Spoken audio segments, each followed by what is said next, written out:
Hello friends, welcome to Sangeeta's Food Gallery in Tamil.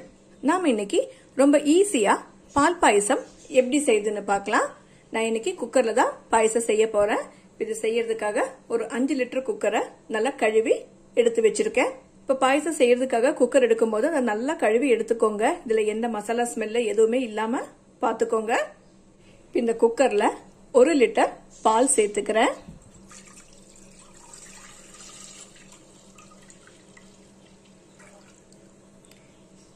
இந்த பால் நல்ல திக்கான பால். இந்த பாயசத்துக்காக பால் வாங்கும்போது நல்ல திக்கான பாலா பார்த்து வாங்கிக்கோங்க. நான் இப்போ ஆவினோட ஃபுல் கிரீம் மில்க் தான் வாங்கியிருக்கேன், ஆரஞ்சு கலர் பேக்கெட். இது கூடவே 1 கப் அளவுக்கு தண்ணி கூட சேர்த்துக்கிறேன். இதுல 3/4 கப் அளவுக்கு சர்க்கரை சேர்த்துக்கலாம். இத கலந்துடலாம். நீங்க உங்களுக்கு தேவையான இனிப்புக்கு தகுந்த மாதிரி சர்க்கரையோட அளவை கூட்டியோ குறைச்சோ சேர்த்துக்கோங்க.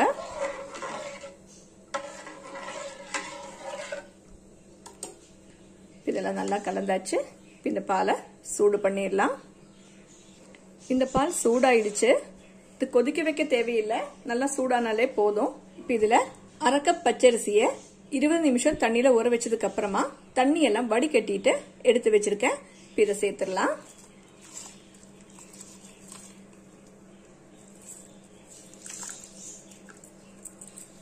இதை கலந்துடலாம்.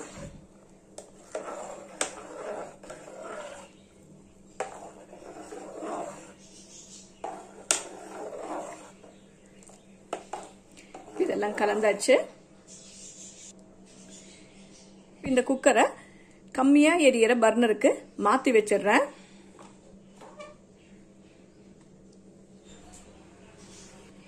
இந்த குக்கரை கம்மியா எரியிற பர்னருக்கு மாத்தி வச்சுட்ட. நீ அடுப்பை நல்லா சிம்மில வச்சுக்கணும். இப்ப குக்கரை க்ளோஸ் பண்ணி வெயிட் போட்டுக்கலாம். குக்கரை க்ளோஸ் பண்ணி வெயிட் போட்டாச்சு. இப்ப அடுப்பை நல்லா சிம்மிலேயே வச்சு 30 நிமிஷம் இதை வேக விட்டுடலாம். விசில் வரணுங்கிற தேவையில்லை, அப்படியே விசில் வந்தாலும் பரவாயில்ல, விட்டுருங்க. 30 நிமிஷத்துக்கு அப்புறம் அடுப்பை ஆஃப் பண்ணிக்கலாம்.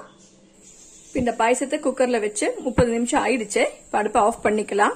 இப்ப எனக்கு ஒரு விசில் வந்துடுச்சு. விசில் வந்தாலும் பரவாயில்ல. இப்ப 30 நிமிஷம் ஆனதும் அடுப்பை ஆஃப் பண்ணிட்டேன்.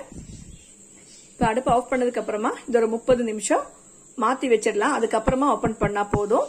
நீங்க 1 மணி நேரத்துக்கு அப்புறமா ஓபன் பண்ணா கூட நல்லா தான் இருக்கும். உங்களுக்கு டைம் இருந்தா 1 மணி நேரத்துக்கு அப்புறமா ஓபன் பண்ணா போதும். இதை மாத்தி வச்சிடலாம். இப்ப அடுப்பை ஆஃப் பண்ணி வச்சு 30 நிமிஷம் ஆயிடுச்சு. இப்ப குக்கரை ஓபன் பண்ணிடலாம்.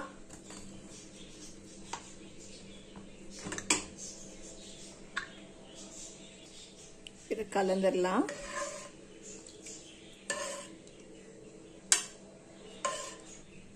இப்ப பாருங்க, இந்த அரிசி எல்லாம் நல்லா வெந்து வந்திருக்கு. இதோட பதமும் கரெக்டா இருக்கு. இதெல்லாம் வெந்து நல்ல ஒரு கிரீமியான கலர்ல வந்திருக்கு. அவ்வளவுதான், ஈஸியா செய்யக்கூடிய சூப்பரான பால் பாயசம் ரெடி ஆயிடுச்சு. இப்ப நீங்க விருப்பப்பட்டா இதுல ஏலக்காய் தூள் சேர்த்துக்கலாம். அதே மாதிரி முந்திரி, திராட்சை எல்லாம் நெய்யில வறுத்து கூட சேர்த்துக்கலாம். நான் இப்ப எதுவுமே சேர்க்கல, இப்படியே தான் வைக்க போறேன்.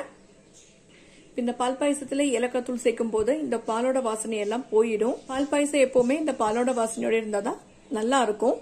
இப்ப குக்கர்ல ரொம்ப ஈஸியா செய்யக்கூடிய பால் பாயசம் ரெடி ஆயிடுச்சு.